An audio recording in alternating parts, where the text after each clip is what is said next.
네, 안녕하세요. 김상수입니다. 오늘 호찌민, 보온마트 이 카페 창업이라는 테마로 5일 동안 시장 조사를 준비하면서 과연 왜 베트남과 카페인가, 한국의 15만 카페 창업자들, 그리고 앞으로 카페 창업을 목표하려는 분들에게 과연 어떻게 하면 카페 창업으로 행복할 수 있는 코드를 만들까 고민하는 시간이었고요. 충분히 의미 있는 시간이었다고 생각이 됩니다. 카페 창업 테마를 같이 기획하고 같이 진행한 윤성준 대표와 함께 베트남과 카페 창업 시장, 그리고 앞으로 진행할 카페 창업 투어에 대해서 직접 한번 윤성준 대표님 만나볼게요. 사실 한국 창업자들에게 베트남 시장은 늘 기회이기도 했고 또 때에 따라서는 리스크도 많은 시장이었던 것 같습니다. 제가 코로나 전부터 사실 베트남 비즈니스 투어 많이 했었고, 이번에 제가 지금 호찌민에 온 것은 베트남 관련 카페입니다. 직접 베트남 현지에서 직접 거주하고 계시면서 이런 커피 관련 비즈니스를 직접 하고 계시고, 간단하게 소개 한번 하시죠. 네, 안녕하십니까. 전 문성준이라고 합니다. 예. 지금 베트남 거주한 지는 6년이 됐고요. 예. 지금 현재 SSB 홀딩스라는 회사를 운영하고 있고, 베트남의 커피, 원두, 생두, 그리고 이제 농수산물을 유통하는 일을 하고 있습니다. 그러시구나. 2024년 관점에서 보니까 결국 한국의 카페 수는 코로나 시대에 더 늘었고, 그리고 카페라는 게 투자해서 리치면 부자가 돼야 되겠다라고 카페 한 사람 별로 없었고, 그렇다면 베트남 카페 시장, 특히 로부스타 커피라는 이 세계 1위 생산국, 우리나라 사람들은 로부스타 그러면 왠지 좀 하품 커피 아니야? 좀 아라비카는 좀 하이엔드 커피, 이렇게 오인되고 있는 측면이 있는데, 카페 창업자들, 특히 한국의 카페 창업자들 15만 명, 그리고 앞으로 카페 시장을 놓고하고 싶은 분들도 카페 시장을 공부하는 장소, 그런 나라로는 베트남, 이 호찌민, 하노이, 이런 베트남 상권이 매우 의미가 있다. 그래서 좀 한번 여쭤보고 싶었던 게, 호찌민과 호치민 카페 시장 좀 이슈가 될 만한 이런 거리가 뭐가 있을까요? 베트남이 브라질 다음으로 전 세계 2위 커피 생산국이고, 생산국 자체가 연간 한 160만 톤 정도를 생산하고 있습니다. 수를 제일 많이 하는 세 개 나라가 이제 미국, 중국, 그렇죠. 이제 한국이고, 한국의 23년도 기준에 원두, 생두 수입량이 20만 톤이었습니다. 20만 톤. 일단 이 로부스타, 로부스타. 베트남의 이제 커피가 굉장히 저평가가 되어 있다. 맞아. 라는 부분은 이제 아무래도 앞전에 말씀하셨던 맥심이나 맥스웰 그런 인스턴트 커피의 주 원료로 사용이 되고 있기 때문에. 하지만 베트남인들은 이 인스턴트 커피보다 그 매우 쓴 연유 커피를 이제 일반 벤 커피라고 해서 핀으로 내려서 이제 일단 기본적으로 먹는. 그래서 베트남 커피를 드시다 보면 이제 스타벅스라든지 다른 이제 이탈리안 베이스 에스프레소는 커피가 매우 싱겁다, 맛이 없다.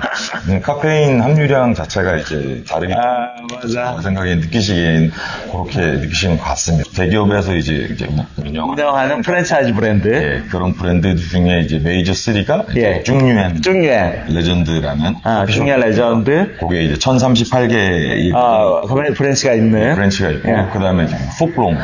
푸클롱. 푸클롱 이제 사실 커피보다는 이제 차가 메인이긴 하지만 여전히 이제 마산 그룹이라는 3대 메이저 그룹이 이제 운영하고 있고, 브랜치가 1000개가 지금 1000개. 그리고 3위 업체가 우리가 알고 있는 하일랜드죠. 하일랜드 고원지대. 메이저 3에서 중간에 약간 껴있는 게 이제 한국 분들이 매우 친숙해 하시는 코코넛 커피. 코코넛 커피, 콩카페. 조금 더 친숙하시고, 그 다음에 베트남 오신 분 중에 사실 콩카페 가서 코코넛 커피 안 드신 분들이 별로 있기 없죠. 때문에, 그거 외에 이제 한 40개, 50개 정도의 이제 점포수를 가지고 점점 확대해가는 이제 피어 2, 랑랑 커피라든지, 카티넛이라든지, 그리고 이제 최근에 좀 핫한 젊은 층들이 좋아하는. 한국 분들도 사실 커티넛이라는 커피 브랜드는 한 50개 정도의 점포를 가지고 있음에도 불구하고 잘 몰라. 잘 모르죠. 또 이제 아몬드 커피랑 히비스커스 티가 굉장히 유명하기 때문에 그 다음에 나머지 이제 독립점들이 한국 못지않게 많지. 많은 대형 프랜차이즈 위주의 카페보다는 이제 독립점들이 훨씬 더 많다. 오케이. 왜냐면 여기는 카페 창업하기가 상대적으로 쉽고 진입 장벽이 높지 않기 때문에. 그리고 카페 창업자 입장에서는 최소 비용으로 우리 치열한 한국 시장에서 땅 따먹게 하면서 과대한 3억 이상의 그 비싼 돈을 투자해서 창업하는 방법도 있고, 베트남 호치민 시장에 와서 반 가격으로 투자해서 창업하는 방법도 있다. 나 그래도 어떻게 베트남에 이주하라고, 그것도 방법을 찾을 수 있다. 이런 카페라는 게 어떻게 보면 하나의 우리 한국인이나 베트남인들 모두 하나의 라이프 스타일이고 문화잖아. 그러려면 그 문화의 이 어떻게 보면 속살을 제대로 이해하는 게 중요하다. 그러니까 로부스타 커피, 그리고 우리 한국인들이 알고 있는 그 아라비카 커피, 도대체 어떻게 생긴 거야? 이 과연 맛은 어떻고 가격은 왜 이렇게 차이 나는 거고, 베트남은 왜 이리 생산국이고, 누가 그거를 농사짓고 있고, 어떤 프로세스를 통해서 우리 한국인들의 입맛에 들어가는지 이 커피 농부도 좀 찾아가서 만나보고, 이런 게 저는 그게 좀 살아있는 카페 창업자로서의 가장 중요한 입문 교육이 아닌가. 야, 앞으로 퇴직하고 한 3년 후에 퇴직하는데 그때 한번 해보려고요. 뭐 이런 분부터 시작해서 지금 카페를 하고 있는데 뭔가 돌파구가 필요해요. 뭐 이런 분들. 네네. 그리고 갑자기 요즘 카페 하는데 브랜드의 라이프 사이클이 수명 곡선이 떨어졌어요. 그러면 이거 업종 변경해야 되는데 또 프랜차이즈 하려면 돈 많이 들어가니까 이걸 컨셉을 좀 바꿔가지고 나만의 브랜드 한번 만들어보고 싶어요. 뭐 이런 분도 있고. 네, 그렇죠. 그런 분들일수록 경기가 어려울수록 힘들수록 가장 기본에 충실해야 되고 원천적인 소스를 아는 게 이게 창업자로서 너무 중요하다고 보는 거야. 네네. 그래서 이번에 문 대표님하고 저는 꼭 이 카페 창업자들을 위한 살아있는 비즈니스 정보를 발로 뛰면서 저희끼리 맨날 했는데 여기에 참여하는 팀에 참여하는 분들하고 같이 한번 뛰어보자고요. 네. 이런 취지가 저는 제일 컸거든요. 제가 볼 때는 커피 농장도 가고 카카오 농장도 가보고 어떤 프로세스를 통해서 진행되는지 이런 것도 보고, 공장도 가고 로스터리도 방문. 맞아, 로스터리도 방문하고 제가 깜짝 놀랐던 브랜드 중에 하나가 런닝빈. 네, 런닝빈. 와, 이런 브랜드 한국인들이 거의 모르는. 매니아층 사이에서 굉장히 영한 층에서 그렇죠. 굉장히 핫한 지금 맞아요. 브랜드를 급부상하고 있는. 저 유능한 바리스타가 되는 게 저는 목적이 아니라고 보는 거예요.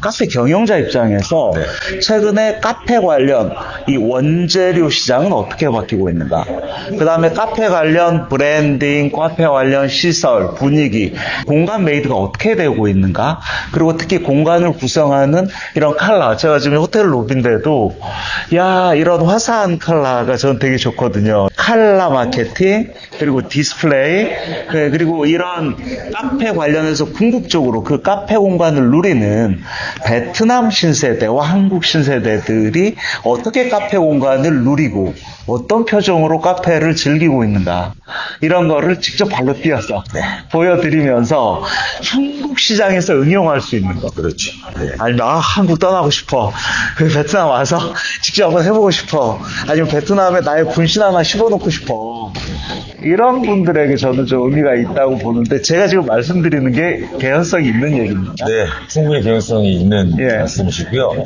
한국에서 창업을 꿈꾸는 분도 계실 거고, 그리고 이번에 저희 그 베트남 카페 창업 그 비즈니스 투어를 통해서 맞아요.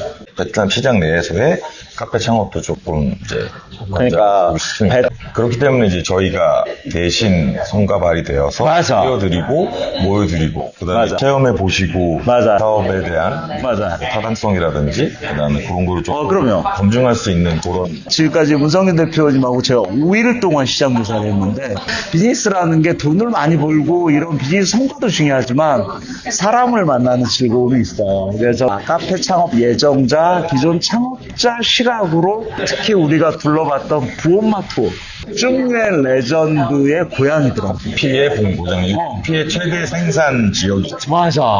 와, 거기에서 보여지는 중국의 커피 박물관. 네, 스페셜 커피를 만드는 이런 곳, 이런 커피 관련한 종사자들이라면 반드시 이렇게 샅샅이 뒤지고 놓고 하고 따져봐야 될 그럴 동네 중에 하나가 보험마트 옷이었고요.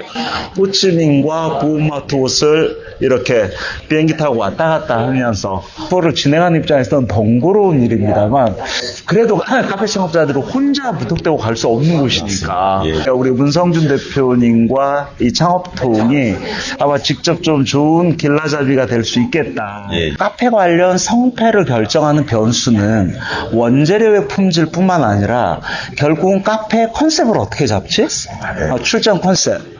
그리고 카페 마케팅 어떻게 하지? 어떤 그림을 그려야 되지? 어떤 스타일을 만들어야 되지? 어떤 표정을 지어야 되지? 이런 카페 창업 실전을 어떻게 보면 이 베트남이라는 이런 사이트 공간을 통해서 아마 직접 체험하고 경험하고 살필 수 있는 그런 투어를 좀 만들고 싶다. 그래서 최소 정해 인원 한 10분 내외 정도를 같이 그분들의 니즈를 우리 두 남자가 가려운 곳을 정확히 터치해드리는 그런 맞춤형 투어 프로그램으로 한번 만들어 드리려고 하니까요. 아마 기대해 주시고요. 창업통TV 늘 사랑해 주시고요. 예, 구독, 좋아요 부탁드리고요. 창업통TV는 늘 창업자 편입니다. 또 뵙도록 하겠습니다. 예, 고맙습니다. 수고하셨습니다.